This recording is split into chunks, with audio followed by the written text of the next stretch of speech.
Lo que es el poder tener este líquido vital, el poder tener agua en nuestros hogares de primerísima calidad, gracias a una gran institución. Durante estas semanas se han realizado actividades en diferentes escuelas y hoy, que es el Día Mundial del Agua, se está precisamente celebrando de una manera muy especial. De una manera con un lema importante: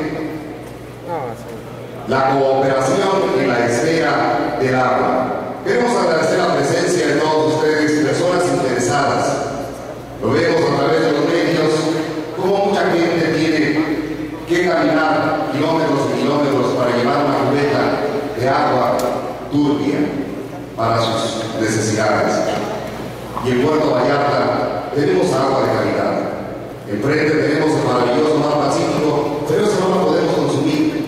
Se tiene que procesar de una manera muy especial. Y el tema de hoy es sumamente importante.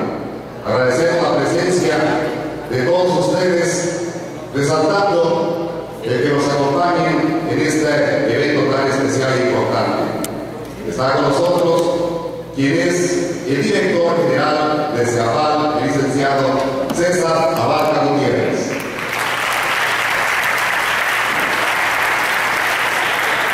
Agradecemos la presencia de los gerentes, el gerente administrativo, el licenciado Gilberto Fernández,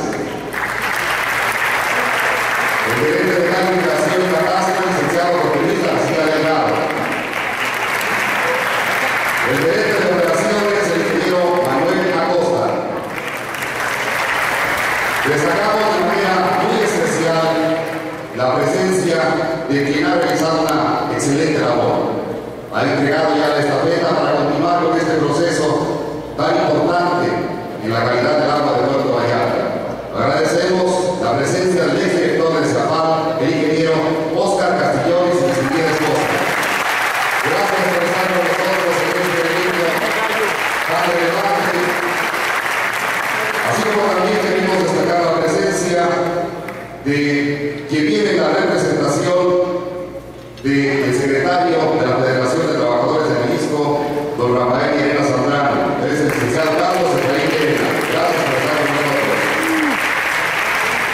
Nuestro agradecimiento a quien viene en representación de nuestro diputado local por este quinto distrito, el licenciado Gustavo González Villaseñor. Ella es Teresita Villaseñor Córdoba. Gracias por acompañarnos. Agradecemos también la presencia de el presidente del Instituto de Administración Pública AC Capítulo Puerto Vallarta, el licenciado Antonio Lugo Morales. Gracias por acompañarnos. A las diferentes personalidades que nos acompañan en esta noche tan especial, en la cual se platicará acerca de este tema, contamos con la presencia, y es un gusto de verdad, en representación del ciudadano presidente municipal de Puerto Vallarta, el licenciado Ramón Guerrero Martínez. Nos acompaña el médico veterinario Raúl Blancas. Gracias por estar con nosotros. Nuestro agradecimiento también a la presidenta del Partido Revolucionario Institucional, la licenciada Gloria Teresa Palacios Ponce.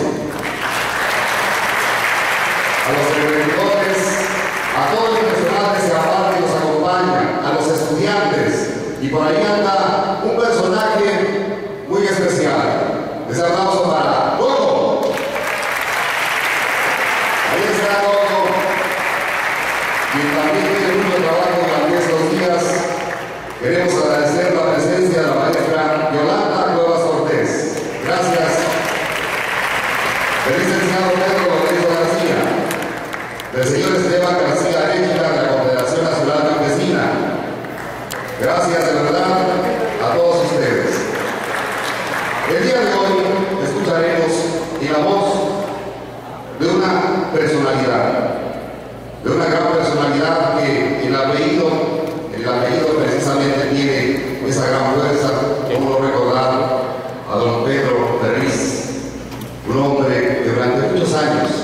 nos hiciera disfrutar de su fuerza, de su energía. Un hombre, don Pedro Ferriz Santa Cruz, lo recordamos con mucho cariño, porque él escribió páginas brillantísimas. Su hijo ha heredado esa simpatía, esa energía, esa fuerza, pero en un área muy importante, que es la comunicación. Él es un comunicador orgullosamente mexicano que se ha dedicado a informar con verdad, compromiso y valor, intentando educar en cada programa a una sociedad cada vez más consciente de lo que significa vivir en democracia. Se manifiesta impactado por el cambio de siglo, tiempo en el que el género humano habrá de enfrentar enormes transformaciones, muchas intensamente positivas, otras serán las acechanzas más tremendas jamás vistas en la historia de nuestra especie. Pedro lee compulsivamente para infundir conocimiento al que no sabe que le hace falta. Critica donde duele, aunque reconoce las consecuencias de las heridas que causa. Su afán no es hacer enemigos, sino avanzar, denunciando a los que abusan del poder. Busca siempre atender a los que demandan justicia, a los sin voz y a los que ignoran la ayuda que necesitan. Pretende ante cámaras, micrófonos y medios modernos enriquecer el idioma, elevar el mensaje y ser instrumento a los demás. Sabe que ha entrado en una nueva fase de su carrera, más demandante, más emocionante, más útil. Cuando todo pase, desea ser recordado como un guerrero que luchó por los demás ante la adversidad de haberlo hecho en un tiempo y espacio poco propicio para la verdad. Ha vivido intensamente su época, conoce a los actores de la vida política nacional e internacional, lo mismo que a los sociales y empresariales. Al único que habla de usted es a su audiencia. No dejará de hacer lo que hace hasta no ver a México y a los mexicanos como el mejor lugar para vivir. Piensa que en sus años de comunicador todo ha valido la pena. Lo bueno por lo avanzado, lo malo por lo aprendido. Señoras y señores, en esta noche tengo el honor de presentar a ustedes con el tema El Apocalipsis del Agua a el periodista Pedro Ferriz de Gómez.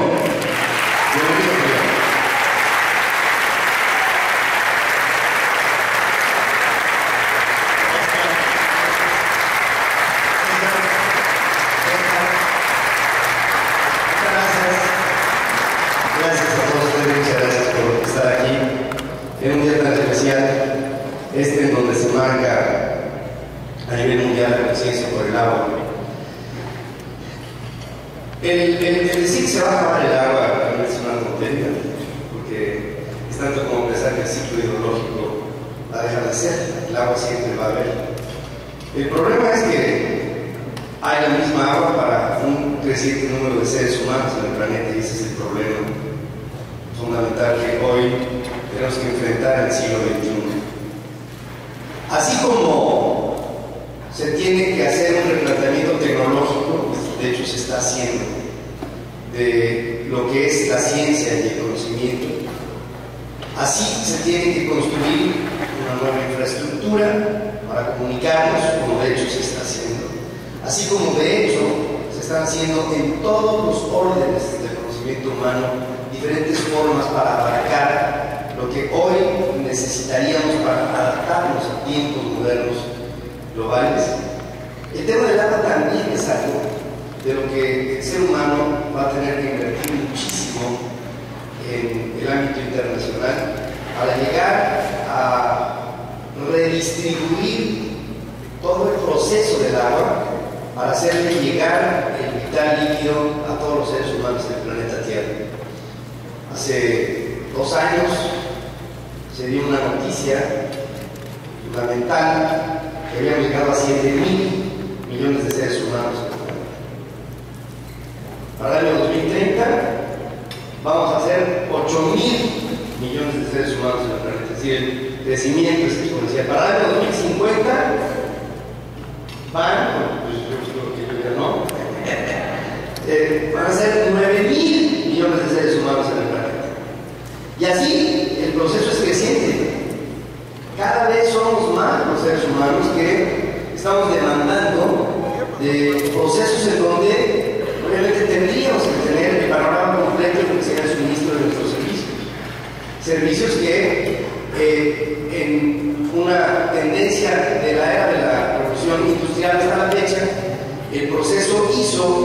que las sociedades empezaran a reconcentrarse en las zonas urbanas y hubo un tiempo en donde se dejó el campo cuando vino el proceso de la revolución industrial. Ahora, con las formas de comunicación como se están dando, empieza a haber tímidamente un revertimiento al desarrollo de cómo las grandes ciudades están concentrándose, y podríamos ver, me entusiasmaría muchísimo, en el futuro que hubiera otra vez una migración hacia las zonas suburbanas, y que las zonas urbanas no necesariamente implicaran el que estuviéramos concentrados por un lado, y por el otro lado, en esta reestructuración de toda la infraestructura humana como hoy se presenta, veremos que en el futuro habrá la posibilidad de comunicarnos en largas distancias en periodos muy cortos de maneras muy eficientes, haciendo que no necesariamente, como ya se empieza a ver en Europa, ¿no?, con los famosos trenes de cercanía, en donde, ¿quién lo hubiera dicho?, entre Sevilla y Madrid te puedes comunicar por tren en 2 horas y media. Aquí todavía tenemos un proceso que empieza a tomar forma y a avanzar en el terreno de lo que sería una reestructuración de cómo las poblaciones se van reposicionando, migrando, y la primera de las manifestaciones que empezamos a tener de esa tendencia, porque los problemas que simplemente es una tendencia, es que poquito a poco, tímidamente, estamos viendo cómo la gente migra de la capital de la República Mexicana y se ubica en las zonas circundantes. Hoy, Querétaro tiene un problema espantoso que está creciendo de manera exponencial, Toluca tiene un problema bárbaro que está creciendo de manera exponencial, Cuernavaca tiene un problema brutal, Puebla. Entonces estamos empezando a ver cómo la mancha urbana que tradicionalmente había concentrado a la gente en la capital del país empieza a tener una tendencia a diluirse, a irse hacia afuera. No obstante, ya sabemos que el proceso político siempre ha sido muy pesado en México y pues, la gente por lo general se concentraba en la capital de la República Mexicana. Es común saber, aquí se ve cada rato, que hay mucha gente que vivía en la Ciudad de México que de repente pues, yo me vine a vivir la mañana y se acabó el tema. Y así como aquí pasa esto, pues esto lo veo en todo el país. Hay mucha gente que migró y que está constantemente haciéndolo. Pero así como aquí se los cuento a nivel muy local, también está pasando en Pekín, que ahí, pues ahora sí que por número, sí nos van ganando, porque los chinos, lo que hacen allá está chino, y los procesos de 130 millones de seres humanos que somos aquí, véanlo multiplicado por 1.450 millones de seres humanos, que es lo que se vive allá. Yo recuerdo hace algunos años en mis andanzas de periodista que estábamos en una reunión en el Palacio del Pueblo en China con el entonces presidente nuestro, que era Ernesto Zedillo. El presidente le decía al presidente de China, el presidente Zedillo no tenía muchas formas políticas, básicamente porque no era político. Entonces, me acuerdo que le dice, nos sentamos, ¿no?, a dialogar con el presidente de China, y lo primero que espeta el presidente mexicano dice, oiga, ¿qué mala onda con lo de Tiananmen? Le dice. Así empezó. Yo me quería meter debajo de la silla del pueblo chino. O sea, y entonces le quedó viendo el gran semín hacia eso. Ya sabes cómo ven los chinos, ¿no? Como diciendo, ¿qué trae? ¿No? Así de entrada, ¿no? Y entonces nada más, oye, ¿qué hizo? Soy ortodoxo.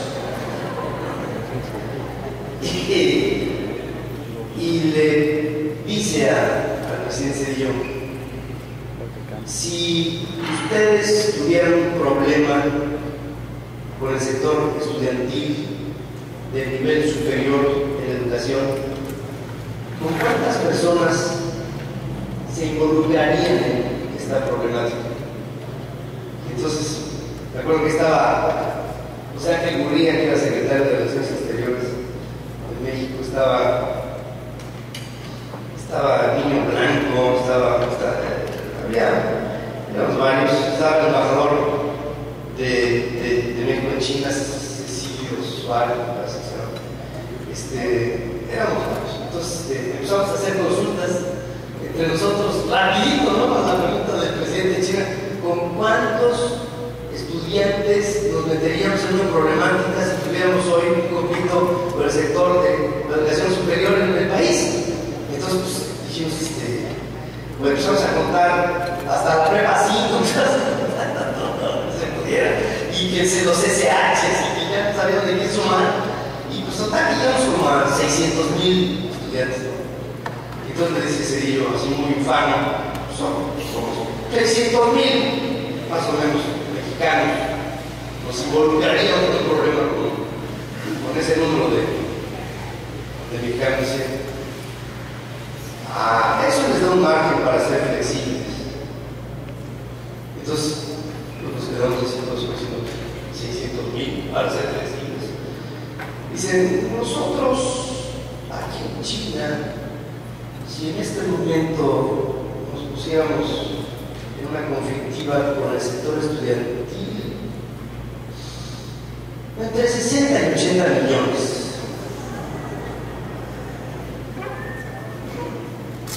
Me habla usted de flexibilidad, señor presidente. Y entonces el presidente Cedillo se quedó como a quien tiran un penalti, ¿no? Se quedó así, y entonces en un silencio sepulcral dice Casimín, ¿qué les parece si nos vamos a comer? A lo que inmediatamente todos dijimos, sí, vamos a comer, porque evidentemente que el problema, como se había presentado de principio en la conversación, no tenía para nosotros, y creo que ni sigue teniendo, una medida de la problemática humana que hay en algunos países que para nosotros es totalmente ignota, o sea, desconocida. Imaginen ustedes el problema en Calcuta, o en Nueva Delhi, o en Bombay, o en Xi'an, o en Shanghái, o en Macao. Son problemas brutales que implican o implicarán en el presente y para el futuro las más grandes obras de infraestructura humana para poder seguirle dando a los seres humanos el suministro de algo que resulta fundamental para vivir. No por nada se le llama el vital líquido, ¿no? Porque puede haber todo en la vida mientras agua haya. El problema es cuando agua no hay, en ese momento la vida se acaba. Hoy hay una nave buscando en Marte rastros, pues de todo, pero fundamentalmente lo que se requiere encontrar allá es agua. Si se encuentra un vestigio en Marte que pueda hacer que el hombre cuando llegue allá procese agua, el viaje a Marte de los seres humanos se adelantará 25 años. Nada más por el solo hecho de que allá, imaginen ustedes la cantidad de agua por un lado, pero el proceso tecnológico que se tendría que hacer para que el hombre llevara agua desde aquí hasta Marte en un viaje de, se los pongo barata, de 2 años. El agua es el elemento vital que tal vez en un ejemplo como ese nos demos cuenta de lo fundamental que representa para los seres humanos ese recurso. Puede faltar cualquier cosa, incluso hasta el proceso proteico se puede llevar sintetizado. Lo único de lo que no se puede prescindir es de agua. Ahora, hay que decirlo aquí entre nos, aquí estamos ahorita en familia, el gravísimo problema del consumo irracional del agua no es en las ciudades. El problema irresponsable del tratamiento y de la forma en que se emplea el agua de manera irresponsable, en el caso mexicano, es en el campo. Nuestro sector campesino tiene una problemática en donde el vital líquido no ha sido optimizado. Cuando vienen técnicos de Israel a ver el proceso campesino en México, se vuelven locos, porque ellos tienen riego por goteo y nosotros tenemos apaltes en donde venga el agua, vénganos tu reino, y el agua, pregúntenle a los cañeros cuál es la bronca que tienen, ¿no? Para levantar sus cosechas de sus plantíos de caña, ¿no? Lo único que tienen que hacer es administrar el agua de manera que la hacen rodar y órale, al cabo de una temporada vuelve otra vez y vuelve otra vez y vuelve otra vez.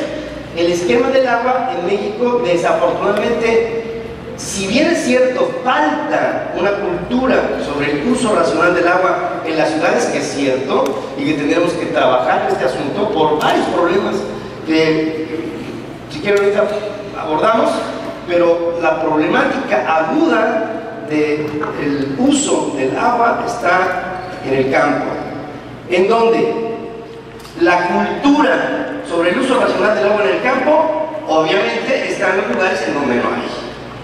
Entonces, a mí me ha tocado insistir en los últimos años muchísimo sobre la necesidad que tiene este país de llevar adelante un proyecto que, si lo empezamos a hacer hoy, nos lo van a agradecer las generaciones dentro de 25 y 30 años, que es, por Dios, un plan nacional hidráulico, que lo único que tendría que hacer es lo que ya están haciendo en algunos países en vías de desarrollo, economías emergentes, y que en otros países desarrollados ya se ha realizado a cabalidad, que es la idea de captar agua en donde sobra para captarla, conservarla, distribuirla y estabilizarla hacia lugares en donde falta. Eso que parece tan sencillo es un proceso carísimo. Miren, en mi vida de reportero, yo no sé cuántas veces he ido a Tabasco para cubrir una nota. Hay inundaciones en Tabasco. Y sobre las inundaciones en Tabasco, llega el ejército y pone sacos de arena. Y pone bordos. Y la gente llega y dice, pues es que no me ha llegado el gobierno a ayudarme porque los muebles que tenía en mi casa ya se inundaron y el presidente municipal no nos hace caso. La misma historia de siempre. Ahora, que no supiéramos que se va a inundar el año que entra, cuando se ha inundado este año y los últimos 80. Y además le preguntas tú como reportero a la persona que se está quejando de que están flotando sus muebles, ¿y dónde vive? Aquí junto al río Carrizal. Entonces dices, están locos, ¿no? O sea, ¿en dónde estamos? Miren, no quiero denostarlos a lo que les voy a decir, en paisitos como Haití, la gente después de 1, 2, 10, 20, 100 inundaciones viven en casas empalizadas en segundos pisos.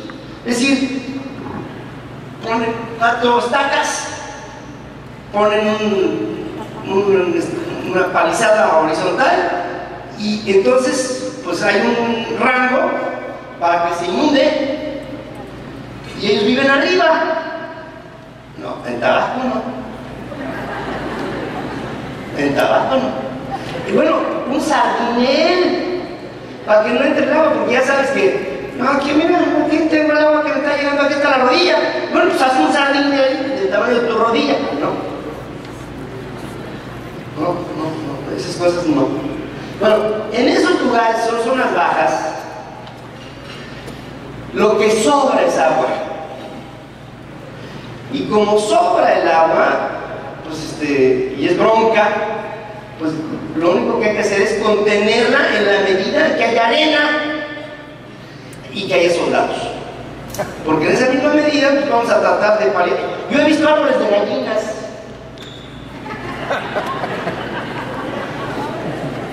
Sí, de repente me acuerdo que aunque no me lo crean ustedes, Carlos Salinas tenía humor.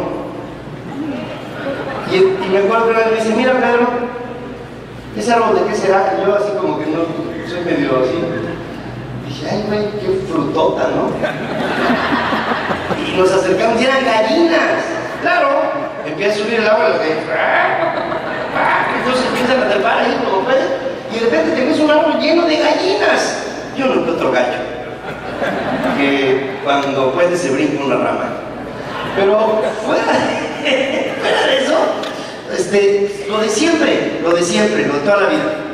Si tuviéramos un proyecto estabilizador, todas esas zonas bajas de Tabasco y de Campeche, que por cierto tienen dos problemas, son zonas bajas y aparte responden a la caída de la sierra de Chiapas. Entonces, todo el sumidero y toda esa zona de toda esa problemática que se da en una cuenca que tiene una inclinación perfecta para la inundación. Bueno, ahí tenemos el sistema de las 4 presas del sureste, ¿no? Ahí está la Angostura, Malpaso, en fin, todo este proceso, de alguna suerte, en principio se empezó a ver, pero después se abandonó. Por lo que tú quieras, coyunturas que implicaban obras transaccionales y que luego a veces este tipo de cosas no gustaban, ¿no?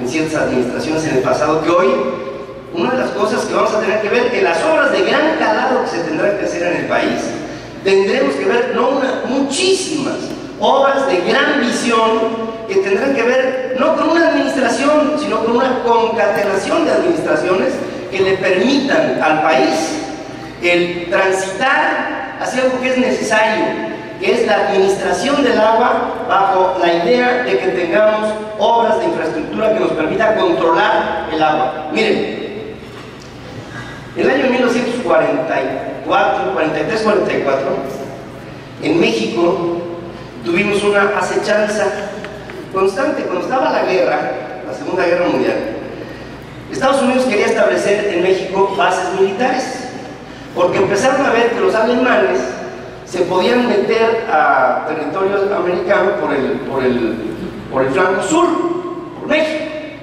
Entonces, en aquel tiempo el ministro de Guerra de nuestro país ya había sido presidente, era Lázaro Cárdenas. Entonces Lázaro Cárdenas se puso a dialogar con los norteamericanos y en el afán de que no se instalaran muchas estaciones militares norteamericanas en nuestro territorio para cubrir el flanco sur, pues México tuvo que hacer una serie de concesiones. Y entre ellas, una de las concesiones que damos del 44 es esta deuda constante que tenemos para pagar nuestras cuotas de agua por lo que corre del río Bravo y que le quita a ciertos sectores de la agricultura de Tamaulipas su agua para repagar constantemente el agua que eternamente, a como tuvimos que transigir con los norteamericanos, vamos a deberle agua a los Estados Unidos siempre. Mientras no tengamos obras de captación que nos permitan almacenar el agua y administrarla de tal manera que les paguemos lo que desafortunadamente en aquel tiempo, porque no se nos metieran, pues tuvimos que conceder. Incluso por ahí hubo un presidente que en una visita fronteriza tuvo que pasar por una zona donde se tuvo que subir la valenciana de pantalón para, pues para que no se empuercara en lo que después se reunía con el presidente Eisenhower, era López Mateos, ¿no? Y entonces, en el momento en que ya pasó por una zona ahí de medio fangosa, medio complicada de México, el secretario de Educación, ya camino a donde se reuniría con Eisenhower, le dice al presidente López Mateos: señor presidente, bájese los pantalones. a lo que López Mateos dijo, yo no sabía que estábamos tan mal. Pero finalmente, lo que les quiero decir es que sí tendría que haber para el futuro formas que hicieran que a lo que nosotros nos sobra agua, la usáramos de tal manera racional que nos sirviera no solamente como un elemento distributivo, que con la distribución del agua estaríamos distribuyendo riqueza, sino que nos sirviera como un valor agregado que en el paso del tiempo otros países van a requerir brutalmente. Yo recuerdo hace muchos años, en las épocas en donde, a lo mejor se acuerdan por ahí de un personaje, un periodista que hablaba así, que era Agustín Barrios Gómez, ¿verdad? Que decía Agustín que en el futuro seguramente se van a emplear los icebergs para que estos sean explotados industrialmente como formas en donde se llevarán un iceberg a ciertas zonas y de ahí explotarán el agua que de alguna suerte ya se ha decantado un tanto y no está tan salina como el agua propia del mar y serviría para suministro de agua potable bajo ciertos procesos. Llevar y traer icebergs en el mundo en algún tiempo será una realidad. Pero para cuando eso sea, también va a ser una realidad el control del clima. ¿Entiendes? ¿Cómo se daba el pronóstico del clima cuando éramos jóvenes? Bueno, cuando algunos éramos jóvenes. Se decía, mañana va a hacer calor, hace un frío de leche. Saquen el paraguas porque va a llover un solazo. ¿Sí? O sea, prácticamente no teníamos un pronóstico del tiempo que fuera confiable. Bueno, en serio. Y ha venido evolucionando con los satélites y con las diferentes formas ya hoy geoestacionales que tenemos en el mundo. Pues hoy no solamente se dice el clima de hoy, se dice el clima de hoy, de mañana, de pasado mañana y de la semana que entra. La siguiente etapa del hombre en el tema climático no solamente será el pronóstico como tal, sino manejando procesos matemáticos, como cada vez el hombre tiene mayor capacidad de hacerlo. Hay un proceso matemático que es el clímax de los procesos matemáticos, que es la teoría del caos, en donde se manejan, entre otras cosas, los fenómenos de las tormentas. Nada más para que nos demos una idea, en el mundo se generan entre 60 y 70 millones de tormentas al año en el planeta. Entre 60 y 70 millones de tormentas al año. Obviamente las tormentas implican agua, es el ciclo hidrológico. Cuando la teoría del caos la manejamos de tal manera que el proceso sea totalmente predecible, se podrá como siguiente etapa en este siglo, controlar el clima. Y controlar, ya vamos a tener que bailar para que llueva. O sea, controlar el tema del proceso del agua como tal, porque el hombre va a poder manejar el clima por zonas. ¿Suena muy loco? Así va a ser.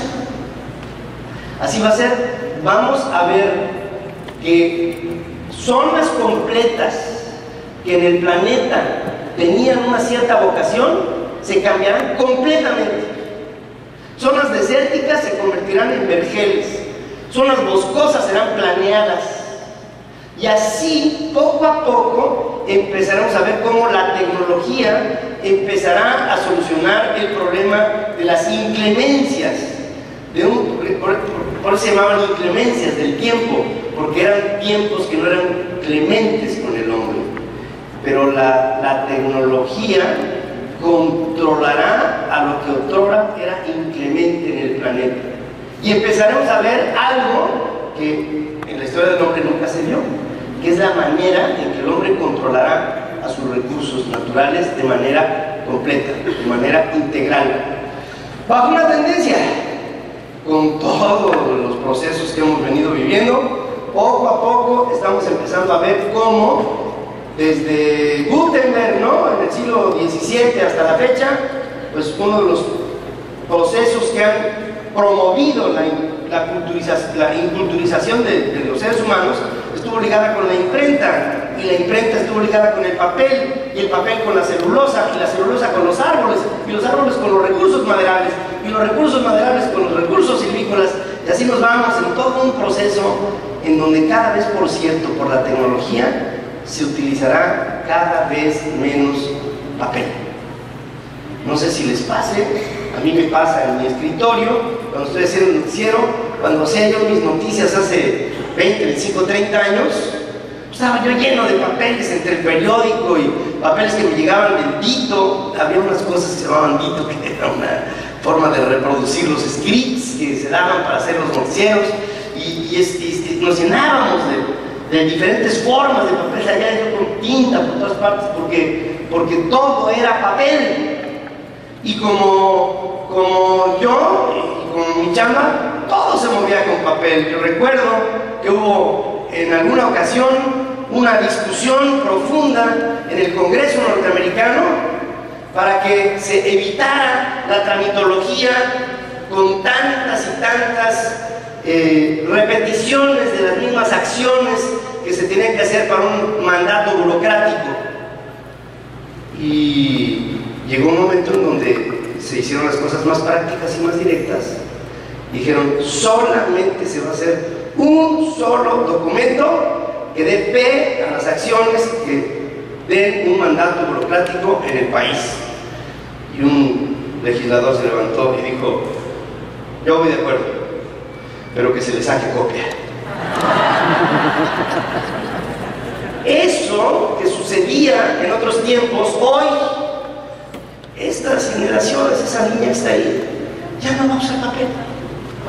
Y toda la problemática que nosotros teníamos sobre este tema de la celulosa, que era un asunto que nos llamaba a la conciencia y sobre todo que estaba cambiando el recurso como tal. Miren, hasta hoy, cada minuto que pasa, se pierde el equivalente a un campo de fútbol de recursos maderables cada minuto en el planeta.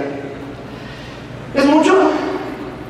No lo sé, pero es una cantidad que, nada más considerando el grado de población creciente que hay en el planeta, sí podríamos ver que en el futuro sería una problemática si algo no cambiara la tendencia. Ya lo cambió, y la tendencia que se cambia hoy es justamente la tecnología, en donde los impulsos electrónicos están empezando a ser validados en nuestro país en términos legales. No había la posibilidad de hacer de un documento electrónico un documento real que fuera legalmente pesado.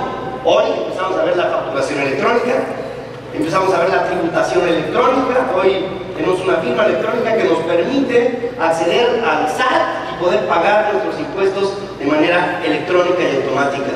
Empezamos a ver cómo el proceso, no obstante las resistencias que hay para desarrollar formas que sean más prácticas para el ser humano y sobre todo menos dañinas para el entorno, acaban hoy siendo poco a poco abrazadas por la humanidad, de tal manera que en este siglo, cuando transite el hombre por este siglo, veremos que para cuando empiece el ser humano, la humanidad, a vivir el ritmo del siglo XXII, el mundo se transformará y será otro. Yo tengo una visión optimista de las cosas en función de lo que la tecnología y las buenas costumbres humanas podrán tener en el ser humano hacia adelante. Y pienso que uno de los procesos que serán resueltos por urgencia a cabalidad será el proceso del suministro de agua en el mundo en lo general, y veamos la problemática de nuestro país en lo particular. Tenemos aquí en el CEAPAL, entiendo que tiene uno de los índices de eficiencia más grandes del país, pero tenemos organizaciones de distribución de agua en México en donde de cada 3 litros suministrados se regresa al pago de 1.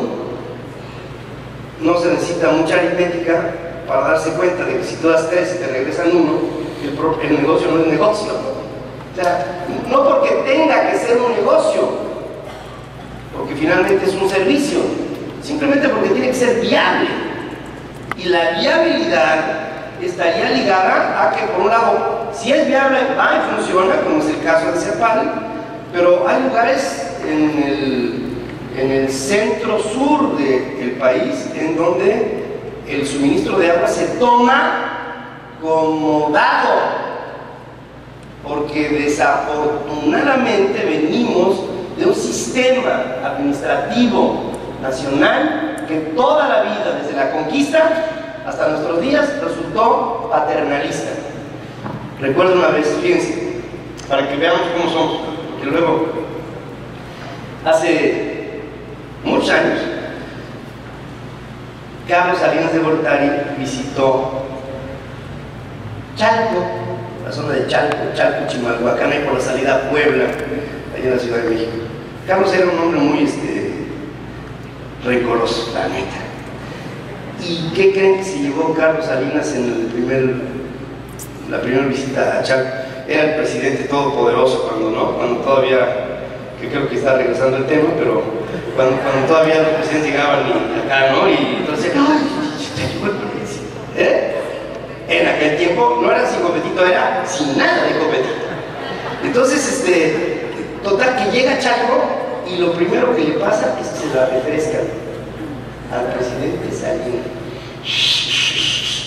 Y entonces Salinas, pero verde, ¿no? Entonces, pues porque pues, no le gustaba el tema de que se la refrescaran al presidente. Entonces, se fue y al cabo de un rato se quedó así masticándola. Voy a Chalco otra vez, y fue otra vez a Chalco. Y entonces en Chalco, digo, bueno, veo que hay inconformidad de la población de Chalco, de los hijos y de los hijos de nuestros hijos. Y entonces, ¿verdad? Sí, pues que los veo a todos, entonces se me...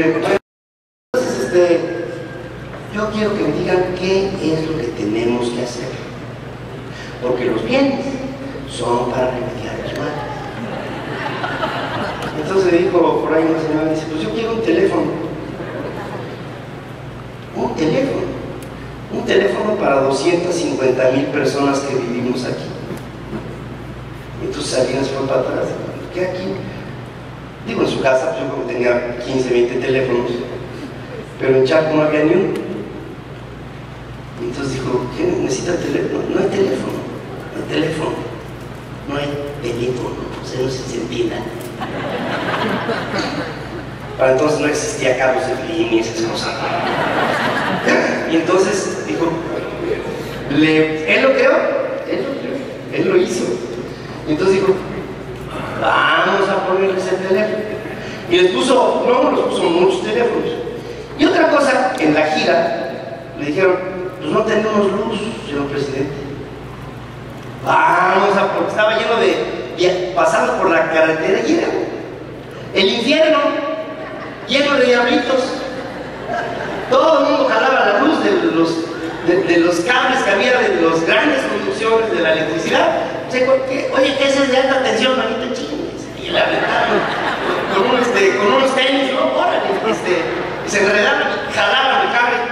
Pues es tecnología nuestra, ¿no? Inalámbrica. Entonces, para no hacerse cuento largo, Salinas dijo, voy a poner la luz aquí, que aquí la gente tiene que vivir dignamente. Total, les pone luz a todos. ¿Y qué creen que pasó después de que les pone luz a todos? Pues que llegó el recibo. Y entonces, que le hacen una manifestación a Salinas. Y va Salinas otra vez, porque como le habían mentado la madre la primera vez, dijo, a mí me van a pedir perdón este güey. Entonces va otra vez. ¿Qué pasó? Pues que nos puso la luz. Pues sí, pero luego nos mandó el recibo y eso no estaba en el pacto.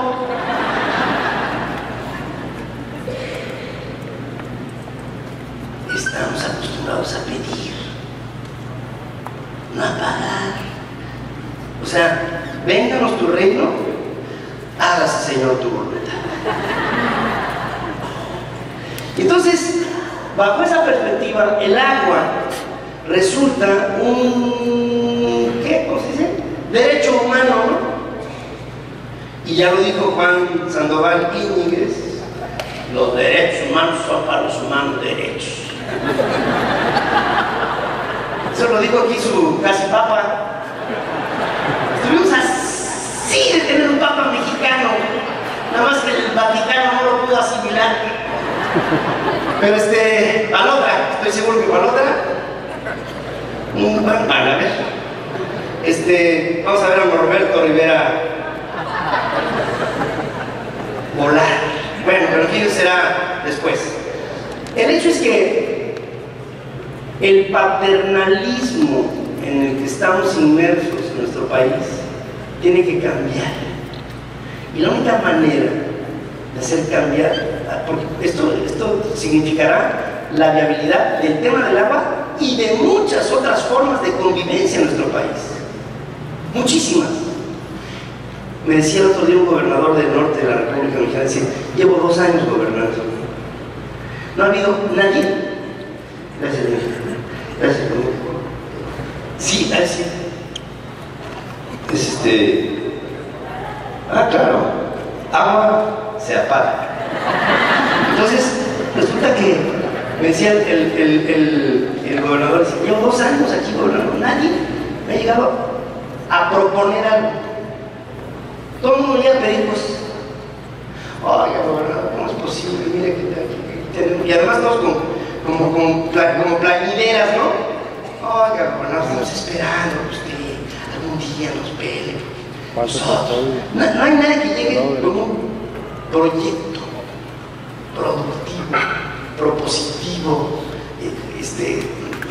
congruente, una sociedad que piense. Por eso ahora que el presidente Peña Nieto estaba llamando a que la gente aportara algún tipo de propuesta en el Plan Nacional de Desarrollo, estaba yo invitando a la gente a que realmente hagamos el ejercicio de proponer, porque no estamos acostumbrados a hacerlo. Por una razón muy simple, tradicionalmente la sociedad del pasado de México estaba acostumbrada a que nadie le hiciera caso. Entonces, como nadie le hizo caso a la sociedad, el gobierno veía para un lado y la sociedad veía para el otro, no había un punto de encuentro entre sociedades y gobiernos. Y entonces no estábamos acostumbrados a una sinergia que nos permitiera trabajar conjuntamente en los grandes problemas nacionales. Y creo que esa es la esencia de lo que tenemos que cambiar. Tenemos que hacer que la sociedad mexicana sea consciente. Siempre nos quejamos de que la sociedad mexicana no tiene memoria, se nos olvidan las cosas. Yo pienso que no es que no tengamos memoria, es que no tenemos conciencia. Y quien no tiene conciencia de las cosas, ¿cómo diablos va a tener memoria? Alguna vez me pasó de joven que en una fiesta me divertí demasiado. Pues se me acabó la conciencia y al día siguiente tenía que avisarles a mis cuates, oye, ¿cómo estuvo la fiesta? ¿Nos divertimos? ¿No? En México estamos muy acostumbrados a esta fiesta en donde mientras haya,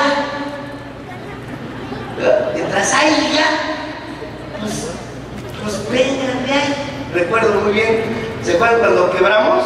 En el 94-95, por ahí mexicano me decía, oye, ¿cuánto nos prestó el señor Levinsky, o sea, Clinton?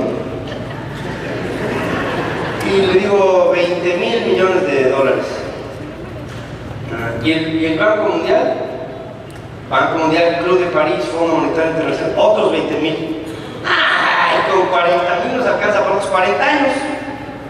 Y estábamos felices con la idea de que nos hubieran prestado una lana, porque entonces pues iba a seguir la fiesta.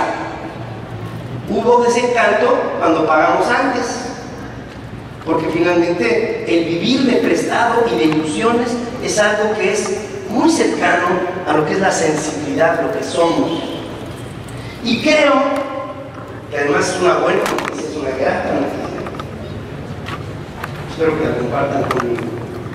que lo que está sucediendo en este momento con la sociedad mexicana es que está pasando de la adolescencia a un proceso ya de una sociedad adulta. ¿Bajo qué principios? Son muchos. En primer lugar, la historia nos ha enseñado.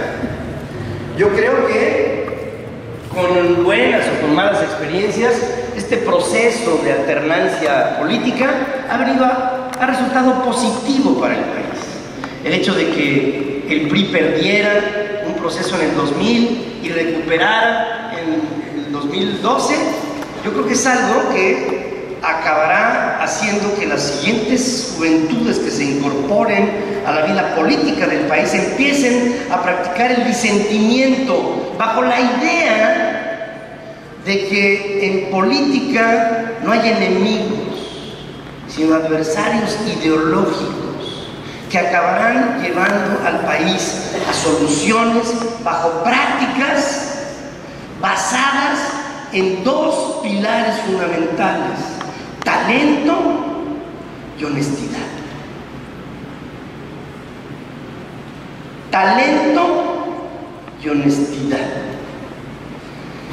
Talento sobra en este país. La honestidad no, ¿eh? La honestidad es un asunto por el que tenemos que trabajar. Pero les voy a decir cómo se va a arreglar este proceso. Creo. El talento. Yo he tenido el privilegio por mi carrera de conocer muchos sectores del ámbito educativo, cultural, de investigación, de diferentes sectores de la actividad económica nacional, económica, política, cultural, educativa nacional. Hay talento. Afortunadamente ahora con el Bastián Gordillo en la cárcel, pues el talento se va a expresar, ¿no? Todavía de una manera mucho más interesante, ¿no? Pero talento hay. El tema de la honestidad. A mí me encanta el crecimiento de las redes sociales, porque las redes sociales están creando una especie de conciencia en medio del subconsciente de la sociedad que empieza a ser cada vez más demandante, por una razón muy sencilla: porque la sociedad opina y el sector funcional político en este país observa lo que la sociedad opina en los procesos que en las redes sociales se están empezando a dar. Y esto está generando un fenómeno que revuelca el pensamiento, que lo revuelve y que al revolverlo lo airea.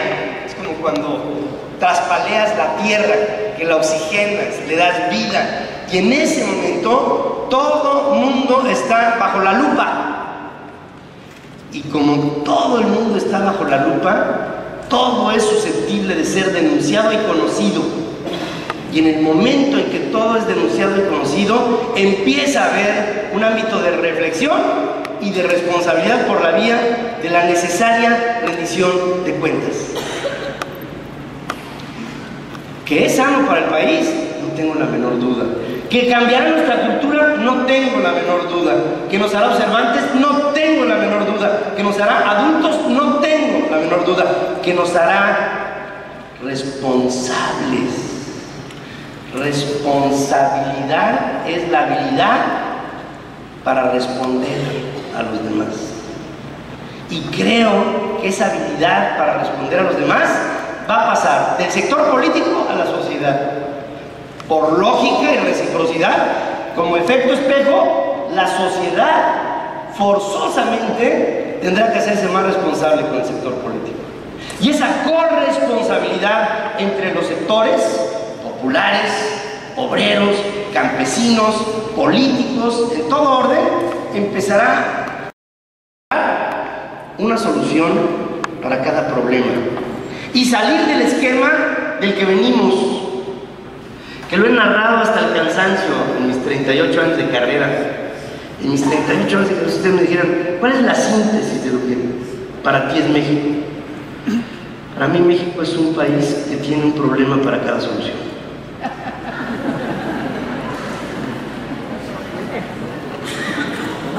¿No? O sea, esto es así, sí, pero mira.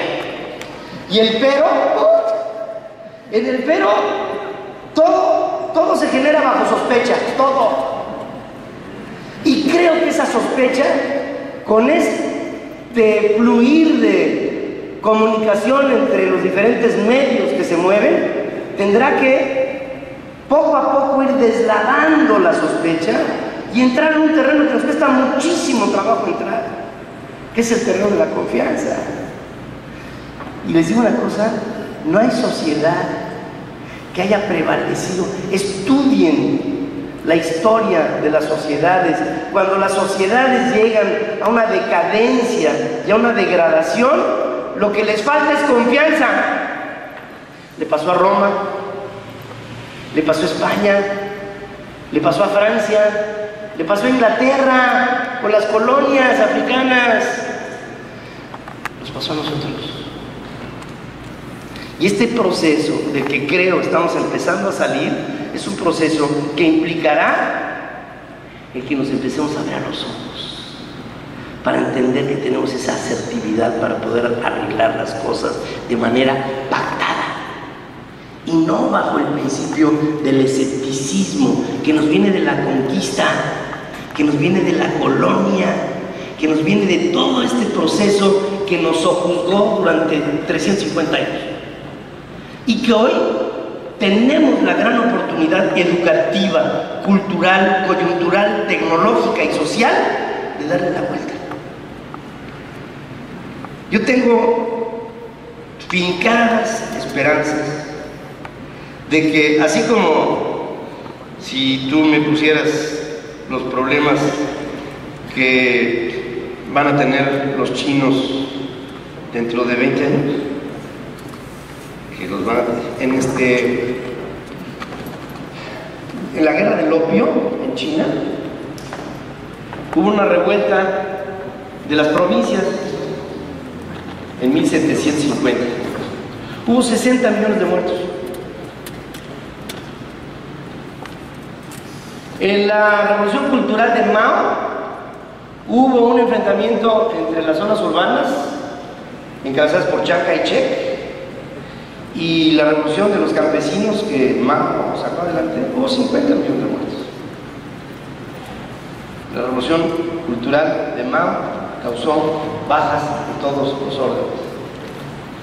Pero finalmente entraron sus sociedades en una dinámica que hoy nuevamente pudiera, si ustedes y yo lo analizamos juntos, pudiera otra vez entrar en una crisis de la que me explico.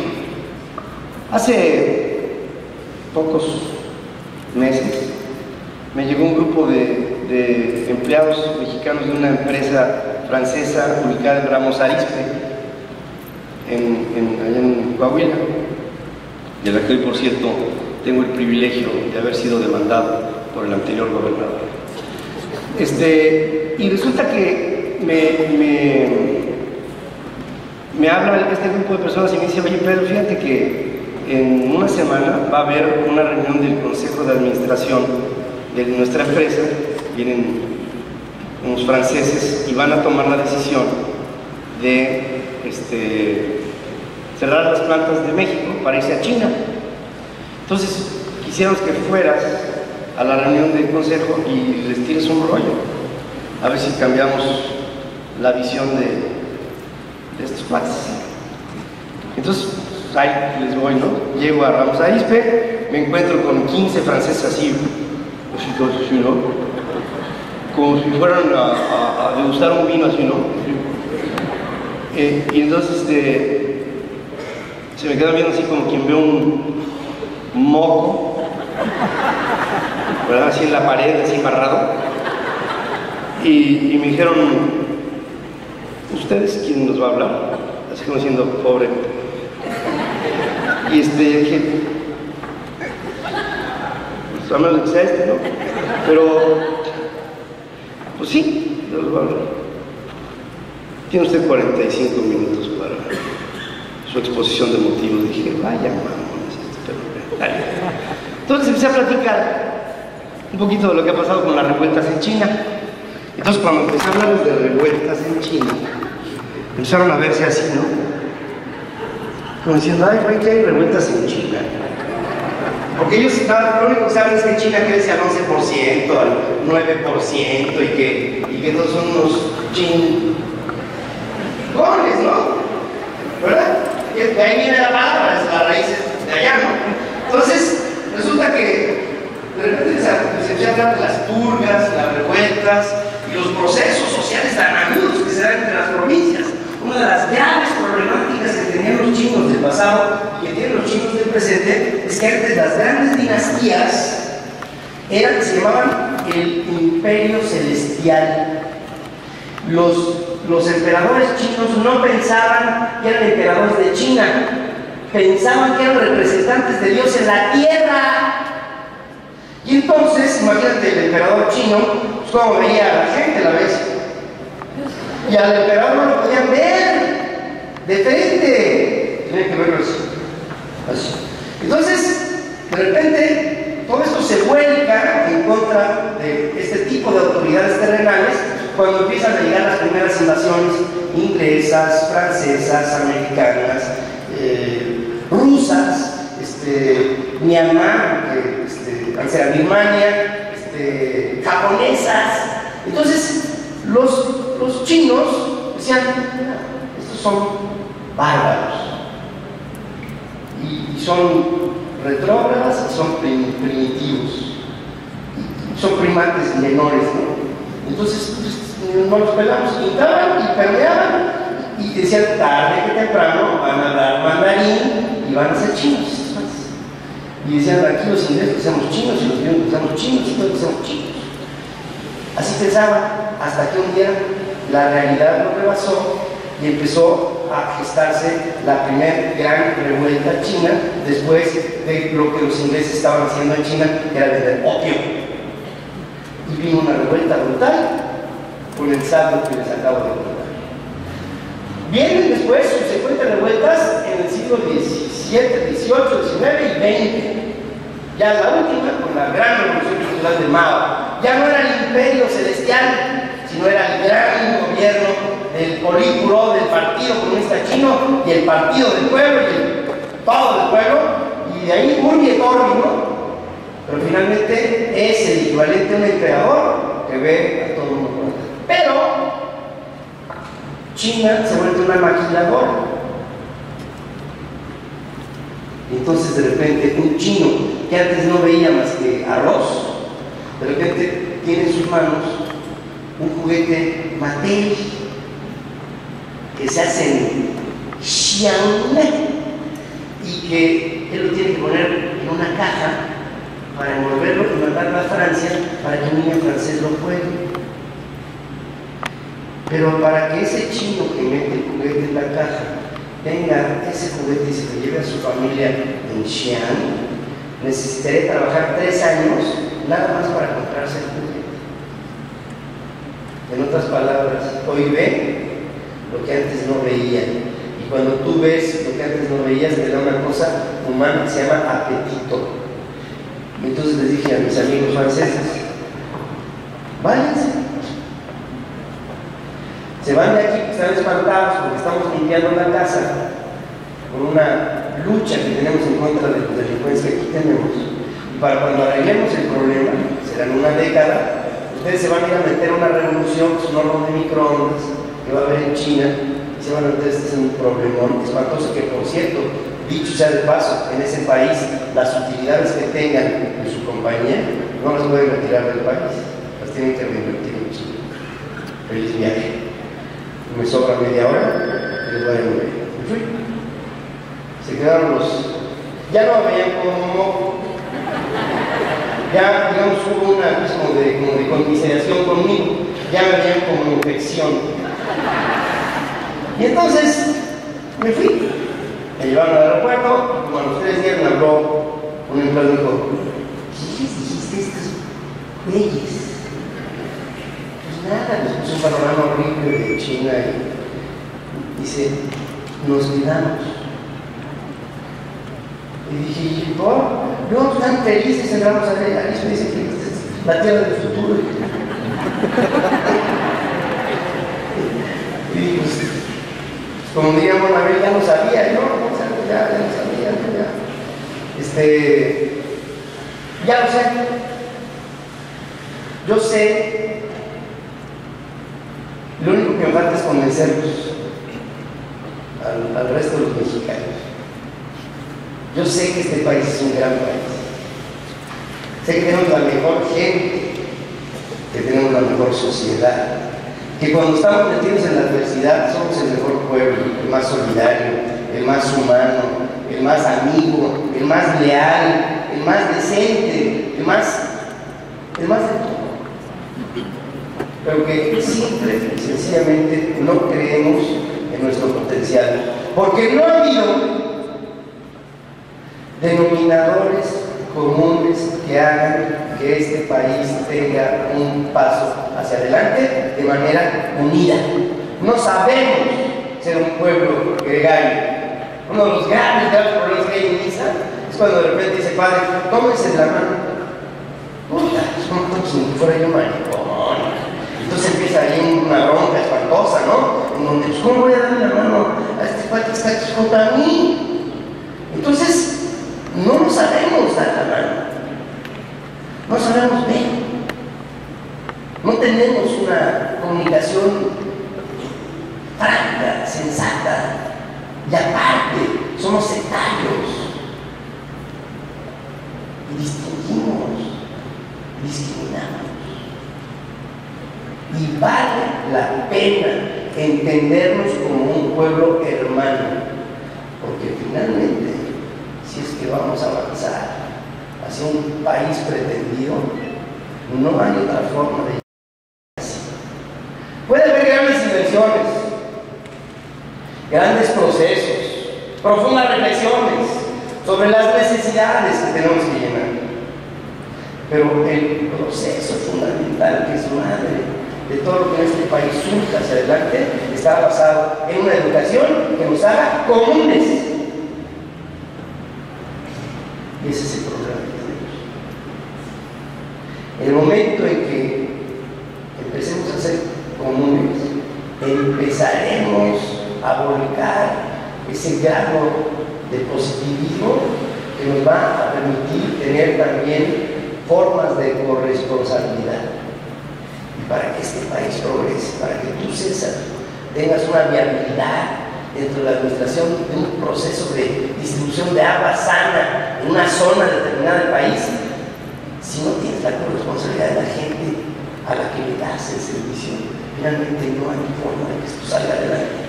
Y así como es el agua, será cualquier cosa, lo que sea. Tendremos que entrar en un proceso en el que la corresponsabilidad nos empiece a unir. Miren, uno de los graves errores que ha habido en todo lo que nos ha gobernado, no quiero hacer ni distingos ni de partidos políticos ni de periodos. El problema más grande que hemos tenido en este país es que nos han educado en función de nuestros derechos. Todos tenemos derechos. Derecho a la educación, derecho a la salud, derecho al agua, derecho a todos los derechos. Derecho a la vivienda, derecho al... todo. Bueno, hasta Florence Cassés tiene derechos que la Estado chueco. Entonces, como la Estado chueco, tiene derechos. Tenemos derecho a todo. ¿Y dónde están las obligaciones? Ah, no, eso a mí no me dijeron nada. A mí no me dijeron que yo tenía que tener obligaciones de nada, perdónenme. ¿En qué mesa? ¿De qué familia? ¿De qué lugar? ¿De qué parte del mundo? Un padre de familia no llega un día en donde le dice a sus hijos a una cierta edad: chiquito, ya estás en edad de merecer, mi rey. Y entre otras cosas, aquí puedes tener cama y puedes tener sábanas limpias, pero si quieres pipirín, pues tienes que caerte con tu cuerno, viejo, porque ya eres productivo, ya tienes pelito aquí y en otros lados. Entonces, ponte a chambear. ¿Dónde están esas obligaciones? Y cuando no entras al terreno de la obligación, pues a quién le da tranquilo. Y no me refiero a ningún partido. quién le dan pan? No le dan pan que no. Claro, pues en el momento en que tú tienes todo y tienes derecho a todo y no tienes responsabilidades de nada. Yo recuerdo un día salí del restaurante del agua en Chapultepec y me encontré con un señor que puso una mesa así y luego puso un aumento otra vez por acá y tenía jarras, tenía unas cosas así para exprimir, hacía jugos de naranja y dice que porque es una zona que se llama el sope y corre la gente. Entonces se tomaba del diablito para la licuadora, para hacer licuado. Y entonces le dije, oye, ¿sí te das cuenta de que estás robándote la luz, mientras me lo pida en el mercado? ¿Qué mercado? Que hay, o sea, que haya clientes, ¿no? Pues yo necesito blanquearme. Pues, ¿cómo? Necesito otra unidad. Aquí tengo una, aquí tengo otra y pues necesito ampliarme. Necesito, ya no nada más los exprimidos, necesito licuadoras y necesito otras cosas, ¿no? Y luego las de esas de que ya dan vueltecita, ya no tengo que hacer así, sino que es con luz, ¿no? Entonces mientras me lo pida el mercado, yo me voy a seguir tomando la luz que es de todos. Pues tiene derecho, pero eso de pagar no es algo que me lo enseñaron en ningún lado. Lo mismo pasa en el lado. Tenemos todos derechos, pero el día que abramos la llave y no salga nada, entonces vamos a empezar a hacer recuento de qué fue lo que pasó. ¿Qué pasó? No, pues aquí había, pues yo me acuerdo que salía por aquí. Pues yo ahora pues ya no salgo. En la Ciudad de México constantemente hay recortes al agua, que porque el Cutzamara, yo quiero venir a conocer al señor Cutzamara, porque realmente es el culpable de todos los problemas que tenemos en la capital de la República Mexicana. El 40% del Distrito Federal no tendrá viernes, sábado, domingo y lunes, por lo que les pedimos a ustedes que moderen sus idas al baño. Nos lo pedía Marcelo Ebrard, pero eso sí estaba así como con cara de ya sabes, ¿no? Como de rugido. Como de puquillito tiene cara Marcelo, la verdad. Pero entonces, estamos constantemente siendo reclamados y al mismo tiempo nosotros reclamando. Que porque el Valle de Bravo, ¿qué se pasó al Valle de Bravo? Que la toma, el cárcamo de 15 kilómetros el distribuidor. Y vienen problemas que acaban afectándonos y lo primero que tendríamos que pensar no es en función de que no tengo agua, sino qué tenemos que hacer para que siempre ese servicio sea regular, esas revistas. Pero para eso tendríamos que salirnos de una plataforma muy cómoda que es la de los derechos para entrar en otro terreno, que es decir, si esto está fallando es por algo, y en ese algo a lo mejor yo tengo algo que ver. Vamos a tener que cambiar mucho de la forma en la que concebimos el suministro de agua en el país. El ramaleo que tienen las grandes ciudades para la distribución del agua, por lo general en muchas ciudades hay zonas tectónicas. Uno de los grandes problemas que tenemos es que tenemos ramaleos de ciudades que no lo son en ciudades que sí son tectónicas. ¿Qué pasa cuando tú tienes un sistema rígido en un lugar que se mueve? Pues no se necesitan 30 centavos de cerebro para que se rompe. Y entonces, ¿qué tendríamos que hacer para que no se rompa? Pues tendríamos que tener sistemas que tuvieran un grado de flexibilidad, ¿no? ¿Por qué no se hace nada? Pues como está sepultado, no se ve. Y como no se ve, todo lo que yo no vea no existe, no es problema. Y no sacan el canal 2, no se ve, entonces no es problema. Hay que meterse ahí para hacer un reportaje que saque López Dóriga, para que se vea. Y entonces, ay, güey, fíjate nomás, el 35% del agua que se distribuye en la Ciudad de México se pierde. Ay, entonces es un problema. ¿Cómo tenemos que hacer? Tendríamos que cambiar todo. Empezando porque lo principal que se va en la zona colonial que se estableció bajo parámetros pues, en donde la inflexibilidad de la ramalera manifiesta. Hoy, todo se está teniendo que recambiar en el centro, el primer cuadro de la capital de la República Mexicana. Y lo mismo sucede con Guadalajara, lo mismo sucede con todos lados, en donde tiembla, en un tiempo tenemos sistemas rígidos de distribución y que trae por consecuencia eso. Es muy difícil, pues no, entenderle menos. Aquí el problema es que hay que cambiarlo. Y para cambiarlo no nada más es el sostener al sistema de distribución de agua como está, sino pues el hacerlo de tal manera flexible y de tal manera modernizarlo para que ya de mañana pues, el asunto de la comparecencia ante el recibo y sea automático, como bien incluso se ha intentado hacer en diferentes lugares. Y con ello entraríamos en esta mecánica que les decía yo al principio de esta plática, en donde la tecnificación de las sociedades modernas va a hacer que las cosas funcionen en automático en función también de un control automático de los procesos que no pagas, no tienes. Se acabó y no hay derecho ni humano ni que avale la Constitución, porque no. Tenemos que entrar a un terreno de responsabilidades y de educación en donde todos seamos responsables por lo que es y por lo que viene. Hace muchos años, cuando empecé mi carrera de comunicador, he tenido el privilegio de conocer mucha gente, en muchas circunstancias.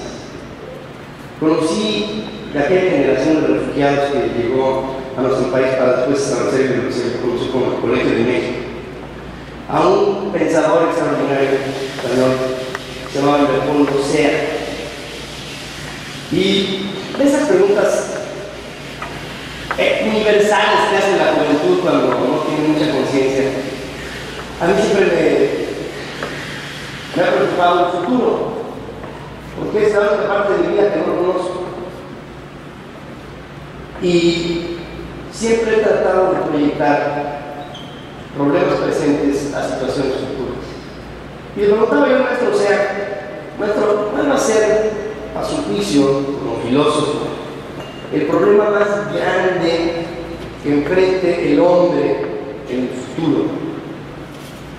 La pregunta era, creo, demasiado cálida y al mismo tiempo demasiado universal. Pero la capacidad de síntesis del maestro Sea me impresionó.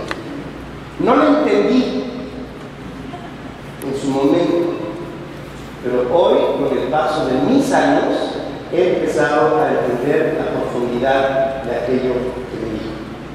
Me dijo, Pedro, el problema más grave que enfrentará el hombre mañana será el convivir. Nos costará muchísimo esfuerzo humano el poder convivir.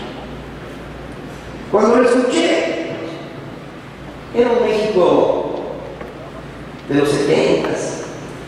Acabábamos de salir del exabrupto del 68. Yo lo viví como estudiante. Me di cuenta de ese encontronazo. Una vez que surgió aquello, claro, en el presente, cuando el presente se vive, no puedes juzgar lo que se está gestando. Yo no me estaba dando cuenta de lo que había sucedido realmente 2 años atrás o 3 años atrás.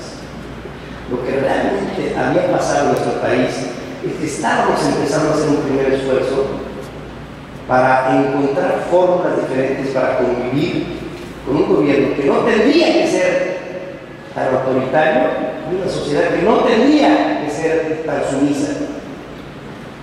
Eso fue lo que pasó en el 68. Y el problema se empezó a hacer cada día más agudo, más agudo, más agudo, hasta que llegamos al hoy. Yo sé que convivir es muy diferente cuando se convive a la orilla del mar. El humor cambia. Las condiciones son más cachondas. Y además, pues todos son iguales. O sea, todos los mexicanos somos iguales, ¿no?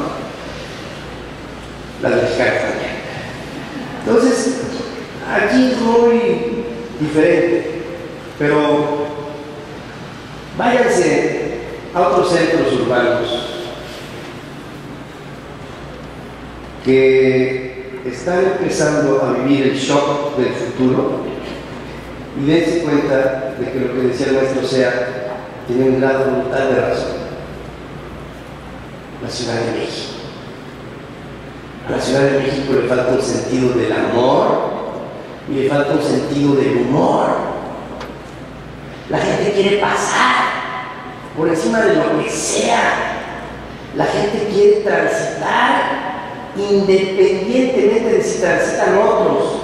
La gente quiere sobrevivir sin saber que está rodeada de miseria. La gente ya no tiene sensibilidad por lo que alrededor de ella se presenta así. Y este proceso de convivencia y su falta de conciencia es un asunto por el que tendremos que trabajar en las aulas, en nuestros sistemas educativos, con las siguientes generaciones, para hacer entender que nos falta un grado muy importante de humanismo.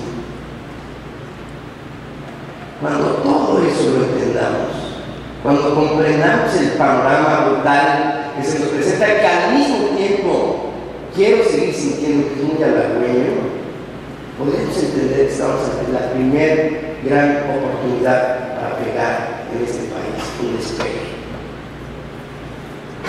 Yo quiero pedirle a todos ustedes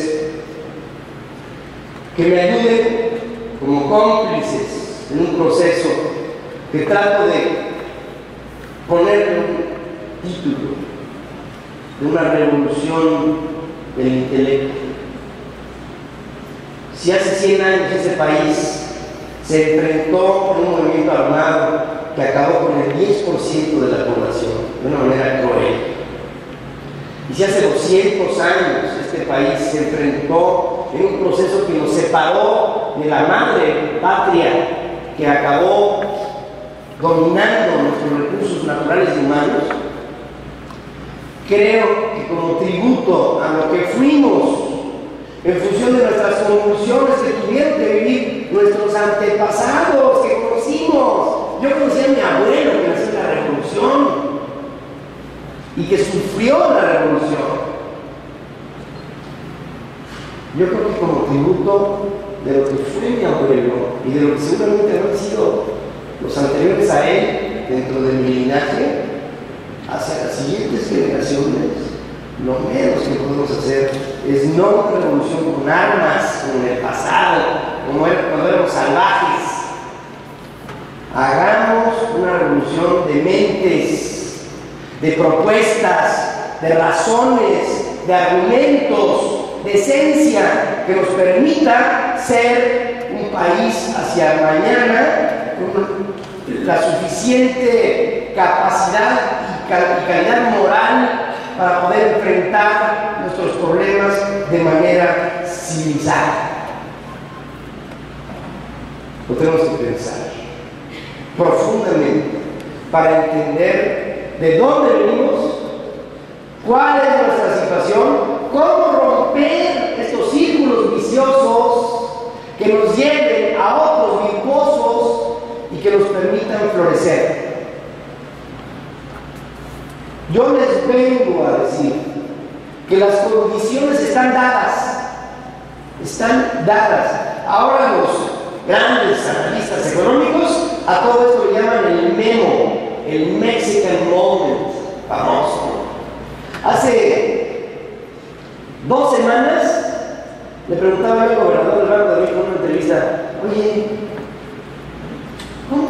O sea, las calificadoras internacionales están todas listas a descalificar lo que está pasando en el mundo. Que si España se portó mal, que porque el PIB con respecto a la deuda está la proporción muy desbalanceada, descalificado. Que si Estados Unidos no se pone de acuerdo con esto, descalificado. Que si Francia, descalificado. Que si Chipre, descalificada. Que si Grecia, descalificada. Que si Italia, descalificada. Yo aquí veo, bajo tu enorme perspectiva, Agustín, porque quiero que sepas que es un problema de peso. Y entonces, bajo tu perspectiva, que hay los indicadores en este país en donde nuestra deuda, el PIB con respecto a nuestra deuda, es del 30%. En Japón, de cada yen que se tiene, se deben 2.2 yenes. En En México, de cada peso de 100 se ven 30 centavos. Yo creo que cualquiera puede entender que nos podrían clasificar. Hace 2 semanas estaba hablando a lo mejor clasificados a mí. Hoy, muchísimo, vamos a observar si saben que en el pueblo de México son lo suficientemente proactivas como las nuevas de la economía. Por lo pronto, nos están poniendo mexicanos. Y puede ser que nos reclasifiquemos. A ratito Fitch, que es la otra calificadora, igual va a decir lo mismo. Ya lo dijo Standard & Poor's, ya lo dijo Moody's, ya lo va a decir Fitch, ya lo dijo el gordo Carstens. ¿Y nosotros? ¿Sabemos que estamos en condiciones de poder crecer porque nos pueden ver mejor en el mundo? ¿Sabemos que hay un pretendido Mexican Moment? Y si es así, una cosa es que vaya a haber un Mexican Moment y otra cosa es que lo aprovechemos. Yo quiero dejarlos lo suficientemente inquietos para que propalemos la buena idea de que puede llegar finalmente para este país un buen momento. Y les digo una cosa, yo siempre lo he entendido así: las malas noticias siempre llegan solas. Cuando menos te das cuenta, todo. Ya, hay veces que ya le digo a mi gente, díganme una, aunque sea mentira, pero háblenme bonito, chico. Yo sé que eso es populismo, pero díganme algo que valga la pena. Las malas noticias siempre llegan solas. Las buenas noticias se hacen, se provocan. Provoquemos en este país. Las buenas noticias no llegan del cielo. Las buenas noticias se hacen aquí y se construyen. Cuando hacemos un buen momento, ¿cómo se llama? Se llama fiesta. ¿Se organizan solas? No, las organizamos nosotros. Cuando estamos aburridos, cuando queremos ver a nuestros cuates, cuando cumplimos una aniversario, cuando tenemos un pretexto, hacemos una buena noticia y hacemos una fiesta. Y fíjense, cosa curiosa, cuando hacemos una fiesta no nos pesa lo que cuesta. Es una fiesta. Y este país ya se merece una pinche fiesta. Ya nos merecemos una fiesta en donde festejemos nuestra mexicanidad, en donde festejemos que somos un país que ha tenido la sensibilidad para no perderse, en donde festejemos que podemos ser un pueblo que se pueda entender y tener factores comunes, denominadores que nos permitan ser y hacer las cosas. Y por lo mismo les pido, no hablemos mal del país. Aquí llega mucha gente extranjera. ¿Cómo está aquí? Está todo precioso. Hoy comí en un restaurante en donde había unos cola de americanos. Estaban encantados. Parecía que estaban en Disneylandia. Nada más que en Disneylandia todo es de plástico. Aquí es de adevis. Aquí no hay Mickey Mouse. No, aquí realmente hay cosas que valen la pena presumir. Ya está. Y como a lo mejor ya nos acostumbramos a verlas, ya perdimos esa capacidad de admirarnos por lo que vale México. El día de mañana, nada más se los dejo como un último tema. Volviendo al recurso del agua, el día de mañana va a haber guerras por el agua. Lugares en donde hoy hay petróleo, las empresas quieren llegar a explotarlo, porque cada vez, por lógica, el petróleo es más escaso. Hasta que llegue un momento en donde los recursos petroleros, cuando termine la era del petróleo, se explotarán de los lugares más inhóspitos y más caros. Los depósitos de petróleo de Alberta, allá en Canadá, serán los últimos en explotar junto con los siberianos.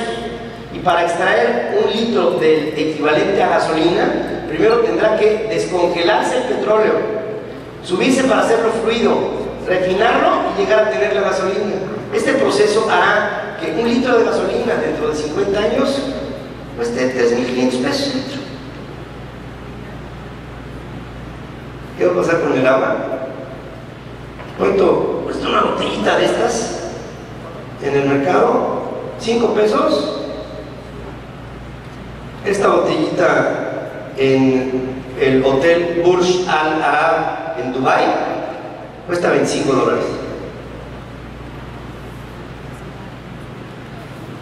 Cuando la pides y te llega la cuenta, dices, puta, ¿sí ¿qué me robé? $25 cuesta. Nada más que esto dentro de 25 años en ese hotel va a costar $2,000.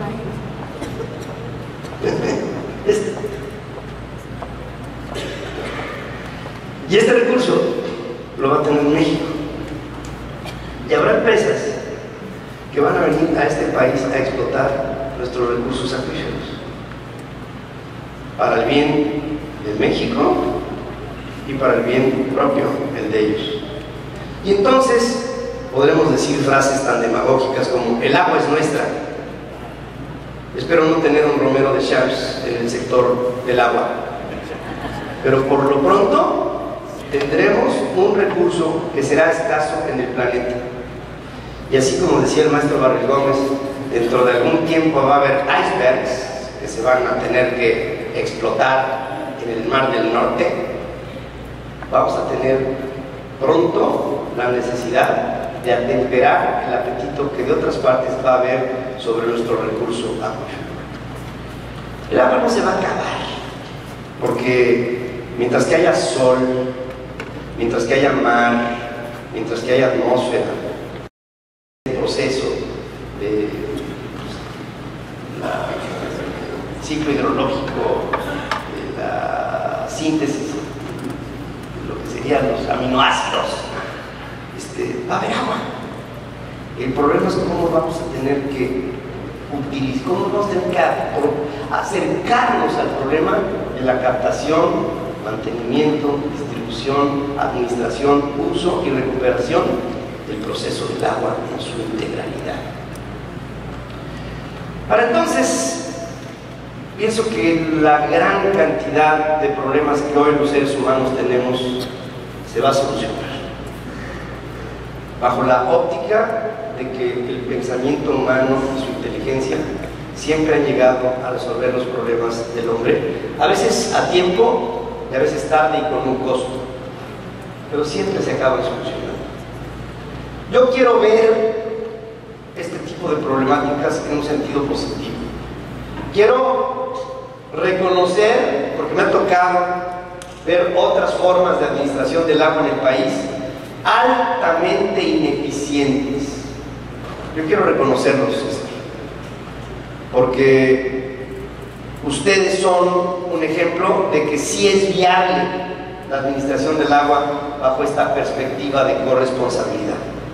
Entiendo que no ha sido fácil el proceso educativo, incluso sé que en algunos momentos, incluso para que esto se entienda bien, a veces no se puede cortar por un derecho constitucional, pero sí racionalizar el agua en lugares en donde hay irresponsabilidad en el pago.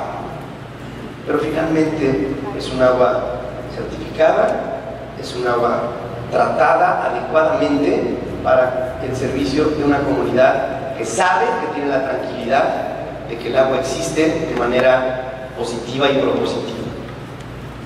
Hay otros lugares que me preocupan profundamente de mi país.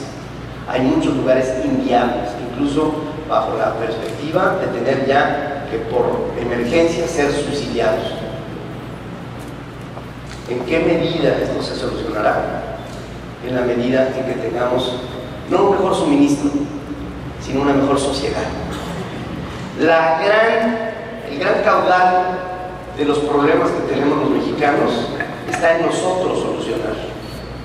Y como a veces no lo entendemos, echamos la culpa a todo lo demás. El problema es nuestro y la solución también. Yo quiero agradecerles el que nos reunamos en esta ocasión aquí para darnos cuenta de lo que somos, de lo que tenemos y de lo que podemos ser. quisiera dejarles a todos ustedes un sentido de orgullo por el hecho de ser quienes somos. Somos un pueblo orgulloso, somos mexicanos. Nos entendemos y nos entenderemos mucho mejor en la medida en que le demos rienda suelta a nuestras verdaderas capacidades y potencialidades. Y he de decirles, cada vez de que abro una página de este país, me encuentro con un nuevo tesoro.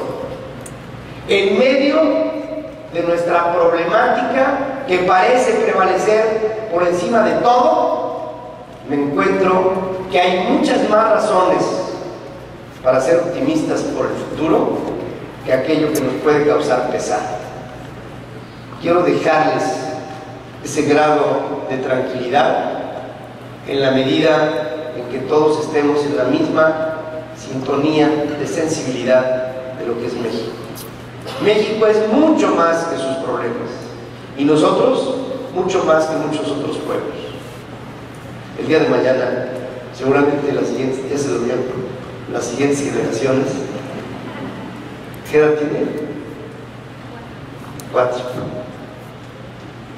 Cuando tengan mi edad, ¿cómo se llama? ¿Cómo? Diana. Cuando Dianita tenga mi edad, este país va a ser el que todos hemos soñado. Muchas gracias.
Qué mejor manera de iniciar nuestra administración que este gran evento.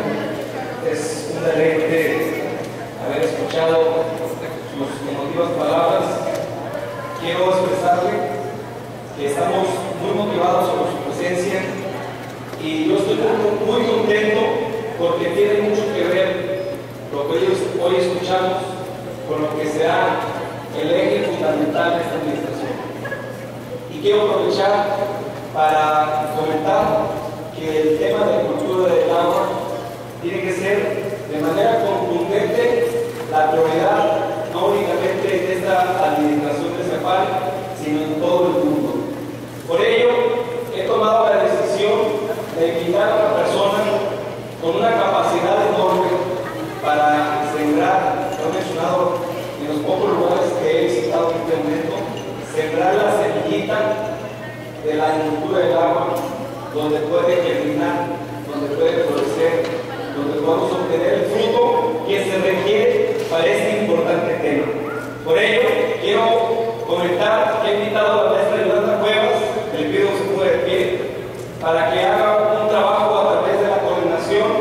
de planeación y cultura del agua para que de manera permanente en todas las escuelas de Puerto Vallarta, todos los días de la semana, a excepción del domingo, porque si no me reclamo aquí mismo se haga trabajo con los niños, con los jóvenes, que serán los que nos ayuden a crear una verdadera cultura que en mucha parte nos hace. Ahorita le preguntaba a uno de mis gerentes, a Jorge Luis, por favor, acompáñenos por acá, Jorge. Él es nuestro gerente de calificación y catastro. Le preguntaba cuánto cuesta el metro cúbico de agua en Puerto Vallarta. Él me expresa que el doméstico, 6 pesos. 6 pesos, estamos hablando que esa botellita cuesta más que 1000 litros en Puerto Vallarta. Y a veces hay gente que se queja para poder pagar lo que es un derecho, usted lo mencionaba, pero que además es una obligación. ¿Qué es lo que hace falta? Hace falta crear una conciencia para que todos sepamos la dificultad de llevar ese vital líquido a nuestra llave.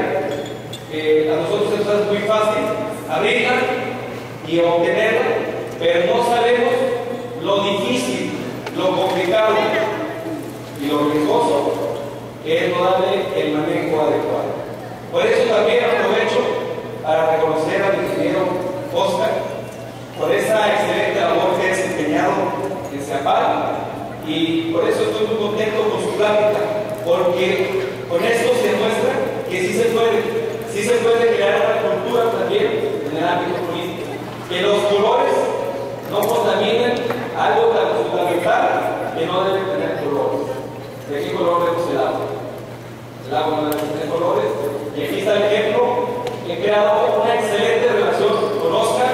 Yo le reconozco su trayectoria, su vocación, su pasión por el agua. Lo transmite y me motiva, como a todos nos motiva, y por eso hago un reconocimiento a Oscar y la administración que él representó. Quiero presentar también aquí otro de mis gerentes de administración, y lo menciono porque vamos a ser, al final de cuentas, los responsables de, o más bien somos, esta administración.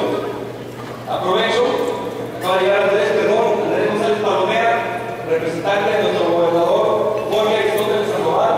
Gracias por estar presente. Quiero que también, Andrés, nos ayudes a enviarle un agradecimiento a nuestro gobernador, ya que con el motivo de este aniversario, el gobernador quiere que los vallartenses sepan que acaba de autorizar una partida para rehabilitar algo que Oscar lo ha tenido muy preocupado, y que debemos de estar todos los vallartenses preocupados. Una etapa del colector, la etapa de la planta de tratamiento Norte 2, allí en su charco de los Ibarría. Es un problema que posteriormente trabajaremos para que todos los vallartenses se enteren el tema de manera muy adecuada. Aquí afuera lo vivimos a diario el problema, y la gente no sabe, o muchos no saben, y he escuchado comentarios de que ¿por qué no se quitan ya? Huele muy feo, incomoda, pero no saben del problema que existe en Puerto Vallarta si no se le da atención.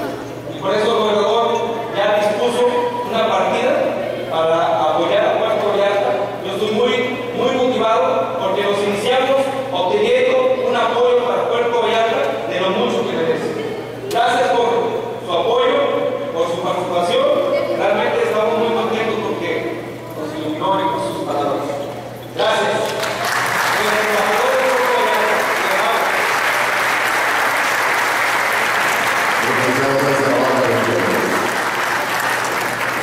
Ya se entrega también esta, es una llave de CEAPAL. Ahí está el reconocimiento para don Pedro Ferriz de Con. En el marco de la Semana y Día Mundial del Agua 2013, CEAPAL Vallarta está realizando esta conferencia, Apocalipsis del Agua con Pedro Ferriz de Con. Ahí está, y ese aplauso fuerte, de verdad, ha sido muy importante.